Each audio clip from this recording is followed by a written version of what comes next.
Welcome back to the Morning Brew. I'm being joined by the president of the Tobago Business Chamber, Martin George, as we prepare for retail stores to reopen on Monday. Good morning, Mr. George. How are you doing? Hi, good morning to you, Saini, and good morning to your viewers this morning on CNC3. So, how bleak is the situation in Tobago, and how desperately do you need the retail sector to open? So, your colleague at the Chamber of Industry and Commerce with responsibility for Tobago, Dan Haddad, said that several businesses have gone into receivership and will not be reopening. Is that the information that the Tobago Business Chamber is also seeing as well? What's the actual situation? Well, the reality is that there are some businesses, particularly smaller ones, who have not been able to weather this storm. And we need to understand something, Soini. Even with the government grants and the assistance that the government provided, quite a few of the smaller operators were not able to access this. In fact, I think the Minister of Finance, Mr. Imber, made mention of that, because some of them did not have their statutory requirements in place. Now, of course, that is something that we have taken up as a challenge with our members, and we have, told them, look, this is an opportunity to put those things in place, get yourself organized, because, when an opportunity like this comes around, you want to ensure that you are able and ready to be able to access the benefits or whatever assistance the government may be able to offer.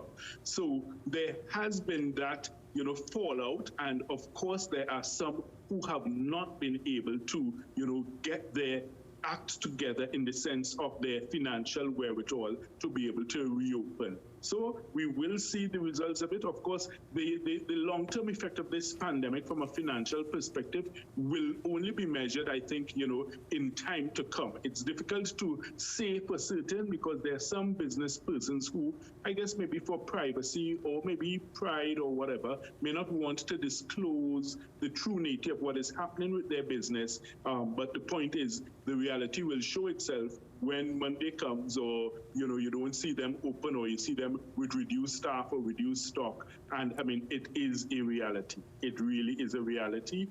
We of the Tobago Business Chamber continue to call for the government to increase the full complement of flights to Tobago, to and from Tobago. That is critical from a business perspective also. The 3 flights a day are not working, and there's no logical justification for keeping only 3 flights a day at half capacity. You need to have the full number of flights running. Even at half capacity, we have no problem with that. But the number of flights needs to be increased, for sure. Just give us some context about that, and I'm glad that you mentioned it, because I went and checked this morning just to see what the flight schedule was. What is the full complement, or what is the full complement of flights between Trinidad and Tobago? On a normal full day, you would normally have maybe about, I think, at least about 12 flights you would have, right, running. So to only run with 3 flights, it really makes no sense. And the point is, it does not. You say this despite the fact that your numbers have been going up. So Tobago, unfortunately, right, has been increasing COVID-19 numbers. Okay, let me explain why, sweetie. If it is that the thinking is that by reducing the number of flights, you are reducing the numbers of persons going to and from Tobago, that's a fallacy. Because the planes can only hold a maximum of 68 persons. You are going at half capacity, so that's 34 persons on each flight. So therefore, by increasing the numbers of flights, you're talking only 34 more persons per flight. Whereas you have the boats which are running every day, 2 trips per day, and the capacity on the boat is 800 people. So therefore, if you have the capacity for 800 people on each trip of the boat, even with their reduced capacity, you're talking a phenomenally greater number of persons who will be actually moving to and from Trinidad and Tobago by the boat. So increasing the flights does not even make a dent in those numbers. And that's the point we're making. But for persons who have to travel to and from Tobago for business, those are the ones who are inconvenienced, because you can't be sitting 3 hours or 4 hours on a boat waiting to go up and then 4 hours to come back down, whatever. The point is, you have, let me tell you, you have TSTT, you have KNTech, you have NGC, you have other companies that always need to have people going between Trinidad and Tobago, even for emergency purposes. You have police, you have soldiers, you have doctors, you have nurses. So when you fill it with all those people, then the ordinary citizen doesn't have a chance to get on this reduced flight, so therefore there really needs to be that increase in the numbers of flights, so that way, for ease of doing business, to facilitate even for people who want to travel for leisure, who may not want to use the boat. Why are they being denied? There's absolutely no, imagine the absurdity. Your borders are open, international flights are coming in full, every day, and leaving full every day. But between the two islands, you do only have 3 flights per day. So Martin George, the Prime Minister has been in Tobago for a little while. I'm not sure if he's in Tobago currently, if he's back in Trinidad, but he was within the last few weeks in Tobago. And he's a Tobagonian, so he should understand the situation there. Why do you think... It's different, Soini. When you're Prime Minister and you roll up to the airport counter with your entourage, they clear everybody for you. So it's different. But the ordinary person who may have a sick child who needs to come down to Trinidad for, something on an emergency, they tell them, they say, no, look, you have soldiers, you have police, you have doctors, you have the, the official entourage from the ministers, then all the THO officials. So all these people. Oh, for sure. Their experience in the airport is not the ordinary person's experience. But what I meant is, I have no difficulty with that, because I always believe that, of course, by virtue of your office, you must be afforded certain privileges. And I agree, and I understand that you understand that. That's not my point. What I meant is the Prime Minister, your Prime Minister has been in Tobago. He's been on the ground in Tobago. And he is a Tobagonian, so he understands the culture of Tobago. What do you think he's missing? Why it is, when you all are talking about what Tobago requires, especially as we try to straddle lives and livelihood on that island, that his government does not seem to be understanding what is actually required? Because by virtue of him having been there, being of there, he should understand Tobago better than any of the other prime ministers who could have, by twist of fate, been in charge during COVID. Well, the thing is, you see, I guess sometimes other considerations come into play, and particularly when you're a politician, I guess they answer to a different calling.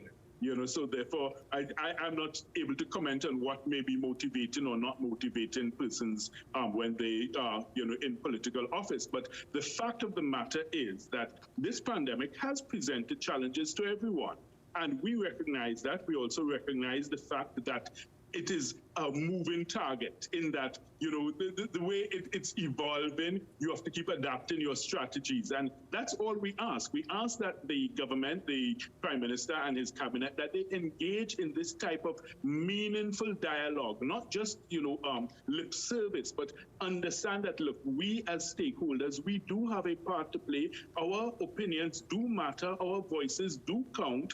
And therefore, you throw all of that into the mix when you are making your decisions. And I think that would end up being a lot more sensitive to the population and to the needs of the public if it is that that type of consultative process is engaged in by the politicians and the leaders in society. Now, are you implying that maybe there is insufficient, are you implying that there's insufficient consultation? Because the tone that I keep getting from the various business associations that I've been talking to for the while is that consultation is required because this is a new and unusual circumstance, and it's one where the goalpost keeps changing. However, consultation is not happening. That's our feeling also. I would share the sentiments of my fellow chamber members and business leaders that, yes, it's not. And that is part of the problem because, okay, so say, for instance, even with the issue of the, the government loan facility that was offered, when one looked at the form, and I mean, I went through the form because I was trying to assist some of our members. I mean, there were like about 33, if I recall correctly, statutory requirements that they had on that list. Now, the point is, for a business that is well organized and well structured, it's no problem. They have everything there, and it's easy. You put that together. But I tell you, for the micro and small entrepreneur, it was a nightmare. And the fact of the matter is that, okay, even one of the facilities, which was I think a $75,000 loan facility, all that was offered really was that the government offered you basically 2 years interest-free. The first 2 years interest-free. But the point is you still had to repay the capital, and after the 2 years, you still had to repay all the interest on it. So therefore, it really, when you did the math, it really did not amount to anything that, appeared economically feasible from a business perspective. So had there been that consultation and discussion, maybe we would have been able to structure things better and structure them in a way that offered tangible benefit and support to the business community. But what can the Tobago Business Chamber do to convince the government that consultation is something that really needs to be engaged in and not just spoken about in all these various circles? What can you all do to get the government to come to the table and meet with the various bodies and interest groups to get a real understanding of what the situation is and therefore make solutions that actually make sense? Well, I think just the type of discussion we're having here this morning, Soini, and I mean, I know your morning show is a very influential show. I think that, once we keep making the point on these discussion topics and having that, beating that drum so that they understand that, look, hey, at the end of the day, it is a scenario where we are all willing to play our parts, but the point is you must allow us the opportunity to have a seat at the table to be able to, make that type of meaningful contribution. Because, say, for instance, Soini, think of the situation where the government keeps saying that they intend to open schools in September and maybe fully have full classes from October. You ask yourself, is that really practical at this point in the circumstance? You have so many parents who are themselves vaccine hesitant, vaccine resistant, and some of whom are anti-vaxxers. If one parent has 3 or 4 children in school, that's 3 or 4 children that they will say, no, don't vaccinate my child, because if I, the parent, am not being vaccinated, I am not going to allow my 3 or 4 children to be vaccinated. So you have so many hurdles to cross in that regard. That's why we're saying that, look, the consultation really needs to take place in a meaningful manner so Martin, that we Martin George, let's talk about that vaccine hesitancy issue, because Tobago is not for the vaccines. Tobago's vaccination numbers are slowly increasing because the level of vaccine hesitancy is terrible. So is Tobago prepared for the reopening of the retail sector, especially now that we have confirmation that we have at least 2, which means that they could have more. So we have 2 persons confirmed with the Delta variant in Trinidad and Tobago. Yeah. So can Tobago withstand the reopening of the retail sector on Monday if people are not being vaccinated? Because especially with the arrival of Delta, the strongest weapon that we have is vaccinations. So I agree, and that it is going to be very interesting to see how that unfolds, because the fact is, yes, Tobago has not taken up interesting or devastating. As Martin, they should. Sorry? Interesting or devastating? How it unfolds? Which would we use it? I like to choose my words nicely, so I would say interesting. But we're not in a nice situation. We're not. What's the death toll? We had 1,159 people have died. So we're not in a nice situation at all. I know we're not, but I mean, the thing is, we must still try to avoid a scenario where we always consider life to be short, sharp, and brutish, So the thing is, it is a serious thing, and that's why I've called upon the government to keep ramping up their program for the carrot, basically trying to encourage people to get vaccinated, do your marketing, your advertising campaign. That needs to be ramped up still because people still are not getting the message. I've also said, if it is that the carrot doesn't work, then you need to bring out the stick. The government needs to consider the possibility of mandatory vaccinations. We have to be serious about this in Trinidad and Tobago. No, you're not it's not always easy, but the point is, look, yesterday in Indiana, a judge ruled against a whole group of students and faculty members who were protesting about being vaccinated. And the university said, if you're not vaccinated, then you can't attend here. You will have to go elsewhere for your education. And a judge upheld that decision. Now, Martin George, you're an attorney, and we've had you on the show earlier to talk about vaccinations, not without the Tobago, topic on it. But and you did point out that we do have laws that have mandatory vaccinations in Trinidad and Tobago to go into school, to enter schools, etc., etc. You're now saying that maybe the government needs to take very seriously the issue of mandatory vaccinations for business, for going to school. What is the context? Right, okay, so the fact of the matter is that we are now in a scenario where previously we were complaining that we didn't have vaccines. Now we have what appears to be an overabundance of vaccines, and you have not enough uptake. So in other words, the population has not responded to the presence of the vaccines and the availability of the vaccines in a manner you would have liked. So therefore, you need to, I would first say, ramp up your encouragement, your advertising, your marketing, your campaigning to show people, hey, listen, this is good. Get your soccer stars, your sports stars. There's a wonderful morning show host, Soyini Gray, who could influence lots of people. Get her on board with the program, and you encourage the public to take the vaccine. However, you monitor it. If you notice a few weeks go by and you realize people are really not taking it on, and your vaccination rate, your percentage is still abysmally low in the country, you're running the risk of the vaccines now going to expire. I mean, how embarrassing that will be. We've been begging for vaccines. Now the vaccines are here.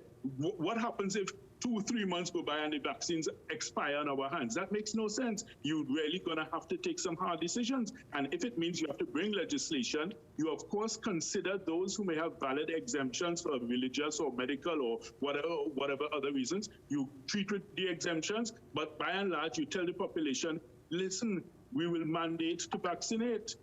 And it has to be, if it is that we don't have any other choice. Remember years ago, when the smallpox epidemic was ravaging the world, in Britain, in 1853, they actually passed mandatory vaccination legislation for smallpox because the population, again, was vaccine hesitant, vaccine resistant. They had anti-vaccination leagues that were formed in Britain. And the government said, listen, this nonsense has to stop. And they bit the bullet and they took the hard decision and they imposed mandatory vaccination for smallpox. So it's not without precedent. Yeah. We have history to back us up. We have the law to back us up. And we even also have the public interest to back us up. Martin George, thank you so much for joining us this morning. Clearly, we're going to have to bring you on to talk about Tobago and vaccines and mandatory vaccines. Because it's not as easy legally, I'm thinking, to enforce. But, it's a conversation that needs to be had. And we're very grateful to have you on the program. For sure. Of course. Thanks a lot, Sini. Have a great morning. Same to you. Stay safe. All right, we're going to take a very quick break, but when we come back, we're switching tack. We're going to be talking to the people behind the Bocas Lit Festival because they have a brand new festival, Bocas Youth Fest.